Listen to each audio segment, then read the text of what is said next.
बिस्मिल्लाहिर्रहमानिर्रहीम। Dear students, अस्सलाम वालेकुम। स्टूडेंट्स, मैं आपके लिए दुआ गो हूँ कि अल्लाह पाक आपको ज़िंदगी के नेक मकासद में कामयाब करे और आप तरक्की की मनाज़िल तय करते चले जाएं। तो स्टूडेंट, आज की इस वीडियो में हम सीखेंगे class 9th mathematics review exercise number 8 के MCQs। First of all we have to read the statement of first MCQs. Let me read. Which of the following expressions is often related to inductive reasoning?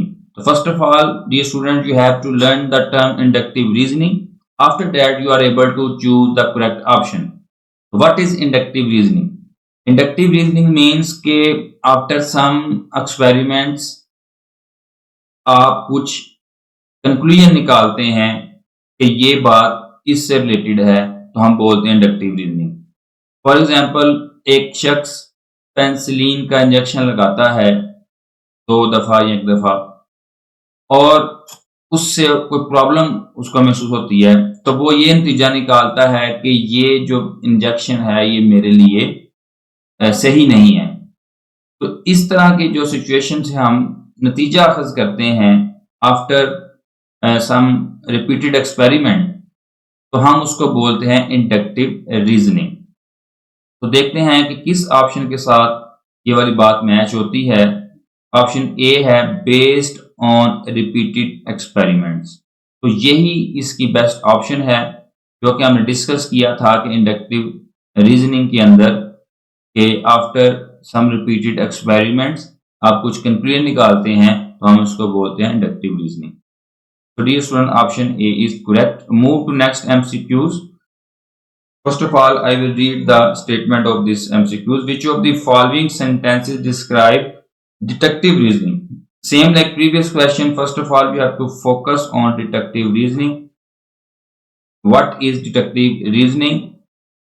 Let me explain. अब ऊपर inductive reasoning में क्या था कि आप कुछ experiment के बाद इस नतीजे पर पहुंचते हैं कि ये काम हमारे लिए सही है कि नहीं। डिडक्टिव रीजनिंग एक में क्या होता है कि ऑलरेडी वो चीज प्रूव हुई होती है या वो वेल नोन होती है, जैसे कि कोई डॉक्टर है, कोई टीचर है, जिसके बाद आप उस बिना पर जाते हैं कि वो ऑलरेडी ऑब्जर्वेशन से और लोगों ने इसको करेक्ट करार दिया हुआ है या बेहतर करार दिया हुआ है, तो उस नतीजे में आप उनके साथ रब्ता करते हैं, उसको हम बोलते हैं डिडक्टिव रीजनिंग। इसकी मिसाल एक और देता हूं जिससे आपको अच्छे अंदाज से समझ आ जाए कि जैसे कि सूरज मशरिक से निकलता है, तो ये एक वेल नोन फैक्ट है, अंडरस्टूड बात है। तो इससे हम जो नतीजा ले लेते हैं उसको हम बोलते हैं डिडक्टिव रीजनिंग। इसी तरह कि जो मैन है वो मोर्टल हैं, तमाम जो इंसान है वो फानी है, तो वी आर आल्सो मैन, तो इसका मतलब है कि हम सब भी फानी हैं। तो उस स्टेटमेंट से कि मैन आर मोर्टल, उससे हमने क्या नतीजा निकाला कि हम भी जो है वो मैन कैटेगरी में है, तो हम भी मोर्टल ही हैं, फानी ही हैं।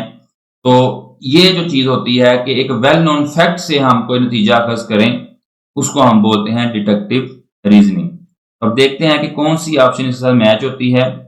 General conclusion from a limited number of observation, no. Based on repeated experiment, no, ये तो इंडक्टिव रीजनिंग में था। Based on units of information that are accurate, no. Draw conclusion from well-known facts. well-known facts से जो हम conclusion निकालते हैं उसको हम बोलते हैं deductive reasoning. So dear students, option D is correct. Okay ji, next MCQ. Which one of the following statement is true? कौन सी statement true है वो ढूंढनी है। पहली option, the set of integer is finite. Finite means खत्म हो जाते हैं, जबकि जो इंटीजर्स हैं वो प्लस माइनस वाले होल नंबर हैं, तो वो तो काउंटिंग खत्म ही नहीं होती, तो ये तो कह रहा है फाइनाइट है, तो ये रॉन्ग है। हमने ढूंढनी है ट्रू स्टेटमेंट। नंबर दूसरी जो ऑप्शन है, the sum of the interior angle of any quadrilateral. Quadrilateral का मतलब होता है 4 लाइनों वाली शेप। तो जो 180 होता है वो तो ट्राइंगल के लिए होता है, जिसकी 3 जो है वो लाइनें होती हैं। तो क्वाड्रिलेटरल के लिए जो सम होता है वो 360 होता था, ये भी दुरुस्त नहीं है। उसके बाद 22/7 नॉट बिलोंग टू इर्रेशनल। तो जो भी नंबर P ओवर Q यानी कि बटे की फॉर्म में लिखा हो तो इर्रेशनल नहीं होता, वो रैशनल होता है। तो यही बात हमें दुरुस्त लग रही है क्योंकि 22/7 बटे की फॉर्म में P ओवर Q फॉर्म में लिखा हुआ है और आगे वो कह रहा है कि ये नॉट बिलोंग कर रहा है Q के ऊपर स्लैश लगी हुई है जिसका मतलब है इर्रेशनल। तो ये नंबर इर्रेशनल को बिलोंग नहीं कर रहा, ये बात दुरुस्त है। ये रैशनल को बिलोंग कर रहा है, खाली Q ऑप्शन को मतलब जिसके ऊपर स्लैश ना लगी हो उसको बिलोंग कर रहा है। तो ये दुरुस्त है। All isosceles triangles are equilateral triangle। No, isosceles mean के जिसकी दो साइड्स बराबर हों और इक्विलेटर का मतलब जिसकी तीनों साइड्स बराबर हों। तो दो साइड वाले ट्राइंगल इक्विलेटर कैसे हो सकती हैं? तो ये भी दुरुस्त नहीं है। तो डी भी गई, बी भी गई और ए भी गई। तो सिर्फ ऑप्शन सी जो है वो करेक्ट स्टेटमेंट है, ट्रू स्टेटमेंट है। तो लिहाजा option C is correct. Next है which of the following statements is the best to represent the negation. अब यहां पर जो कीवर्ड है जिसके जरिए हमने करेक्ट ऑप्शन को ढूंढना है वो है निगेशन ऑफ द स्टेटमेंट। अब निगेशन का मतलब है कि किसी बात का की नफी होना। जैसे कि कहेंगे जी बारिश हो रही है, इसकी निगेशन क्या है जी? बारिश नहीं हो रही। ये तो नहीं कहेंगे नहीं हल्की हो रही है, तेज हो रही है, बात हो रही है, बारिश हो रही है, तो इसकी निगेशन क्या है कि नहीं हो रही। इसी तरह आप देखते हैं कि यहां कौन सी स्टेटमेंट दी हुई है और उसकी निगेशन क्या हो सकती है। द स्टोव इज बर्निंग, ये एक स्टेटमेंट है, हमने इसकी निगेशन यानी कि नफी ढूंढनी है। तो है the stove is not burning, चूल्हा नहीं जल रहा, यही इसकी निगेशन है। यस और नो, वहां है जी yes the stove is burning, no mean नहीं चल रहा। अच्छा, ऑप्शन यही करेक्ट है, लेकिन हम बाकी पढ़ते हैं ताकि जरा आपको क्लियर हो जाए। अच्छा, नेक्स्ट जो है हमारे पास इसी की एमसीक्यू की ऑप्शन है द स्टोव इज डिम, चूल्हा जो है ना हल्का। वही बात आई थी कि ये निगेशन नहीं है, हल्का है, तेज है, हीट दे रहा है, नहीं दे रहा। It is both burning and not burning, ये भी नहीं हो सकता कि चल भी रहा है नहीं भी चल रहा। तो वही ऑप्शन ए करेक्ट है कि स्टोव इज नॉट बर्निंग। अच्छा जी स्टूडेंट, नेक्स्ट है जी MCQ number 5। The conjunction of two statements P and Q is true. अब कंजक्शन को हम बोलते हैं एंड। इसका मैं ट्रूथ टेबल बनाऊंगा और फिर उससे आपको समझ आएगी। ये मैंने P एंड Q लिख दिया है, ये बेसिकली किसको रिप्रेजेंट कर रहा है? कंजक्शन को। तो इसको हम समझते हैं ट्रूथ टेबल बना के। अब इसका जो ताल्लुक है ट्रूथ टेबल बनाते हुए वो मल्टीप्लीकेशन के साथ है। ठीक है, अब मैं आपको वो समझाता हूँ कि कैसे है। अच्छा जी, सबसे पहले हम लिख लेते हैं जी P, उसके बाद लिख लेते हैं Q। तो P की वैल्यू हम लिख लेते हैं ट्रू, ट्रू, फॉल्स, फॉल्स। इधर हम लिख लेते हैं ट्रू, फॉल्स, ट्रू और फॉल्स। अच्छा, अब हम इसका बनाने लगे हैं ट्रूथ टेबल, यानी कि कंजक्शन का, जिसको हम P एंड Q भी बोलते हैं। इसके लिए आप इस तरह समझ लें कि T को आप 1 कंसिडर कर लें और फॉल्स को आप 0 कंसिडर कर लें। अब देखते हैं जी किस तरीके से इसका ट्रूथ टेबल बनेगा। P एंड Q मतलब कि मल्टीप्लिकेशन करके देखते हैं। इधर T है, इधर भी T है, 1 मल्टीप्लाई बाय 1 यानी कि T आ जाएगा। इधर T यानी कि 1 है, इधर F यानी कि 0 है। 1 मल्टीप्लाई बाय 0 0 होता है, तो इसको हम कह देंगे ये फॉल्स है, क्योंकि हम T को 1 कंसिडर करके चल रहे हैं और F को जो है वो 0 कंसिडर करके चल रहे हैं। अब यहाँ पर है जी F 0 T 1, तो 0 मल्टीप्लाई 1 ये भी 0 होता है, तो हम इधर F लिख देते हैं। अब 0 मल्टीप्लाई बाय 0 वो भी 0 होता है, इधर भी F लिख देते हैं। तो ये स्टेटमेंट किस सूरत में ट्रू निकली?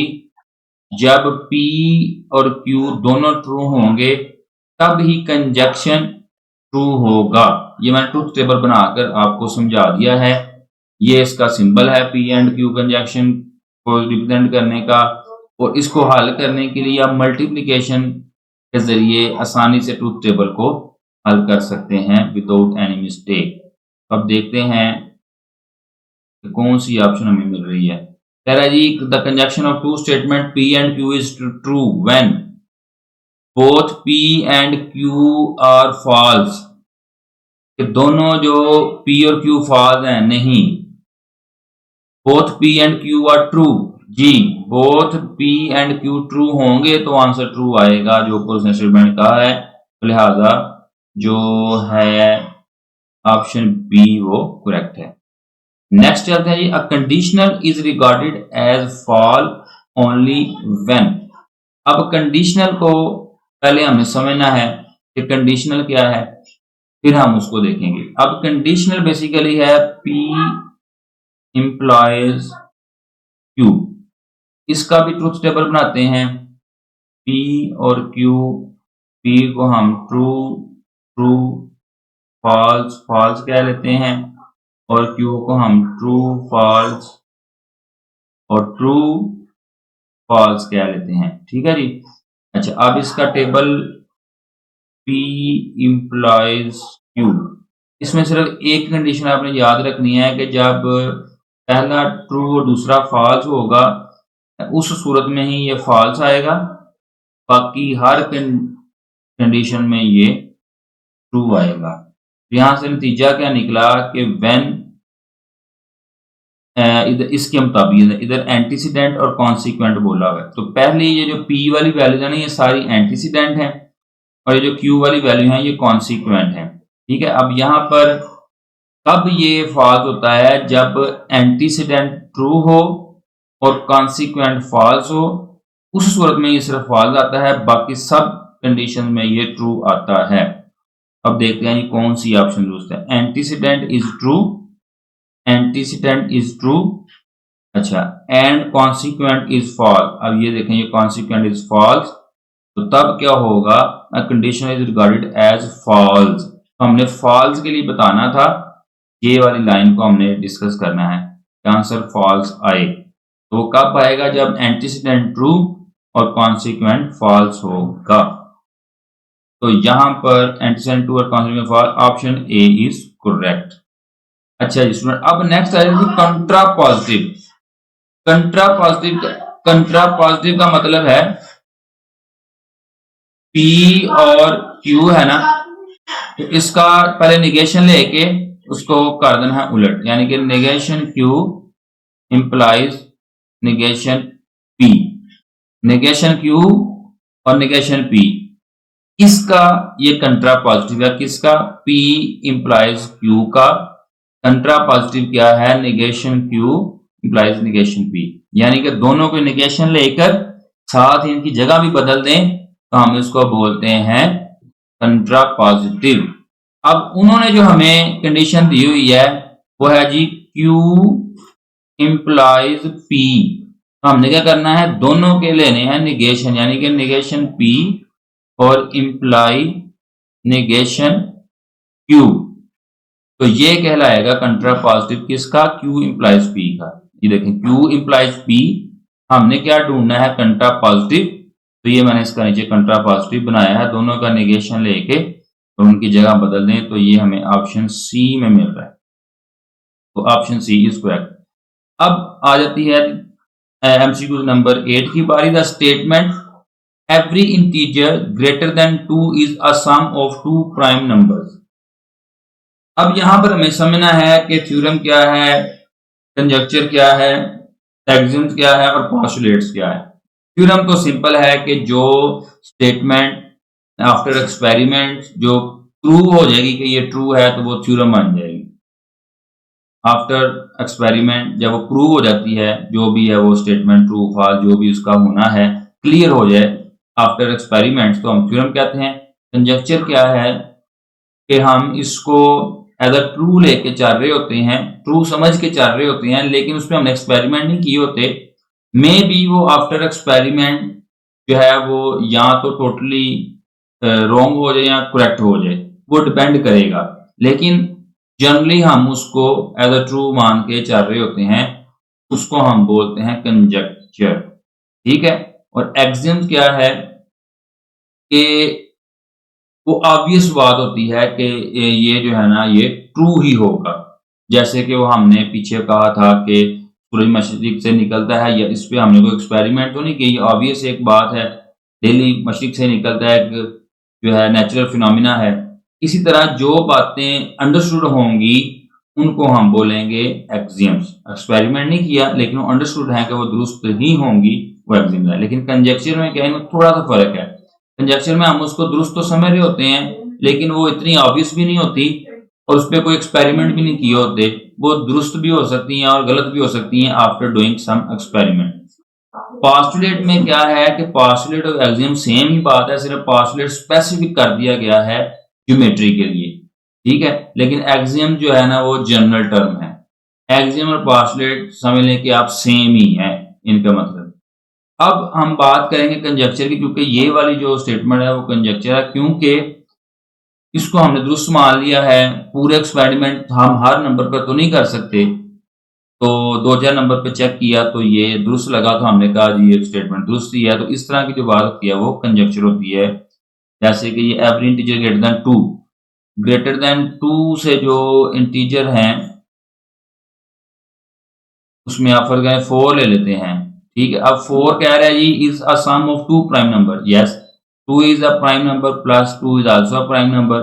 तो दोनों प्राइम नंबर्स को प्लस किया तो वो एक इंटीजर जो हमारा है वो आ रहा है, ठीक है। इसी तरह आप 2-4 नंबर चेक कर लेंगे तो वो प्रूव हो जाएगा। अब जैसे कि फर्ज करें मैं 7 लेता हूँ तो उसको आप 2 प्राइम नंबर ले लें, जैसे 5 ले लेते हैं और 2 ले लेते हैं, 5 + 2 7। तो इस तरह करके ये बात दुरुस्त मान ली गई है।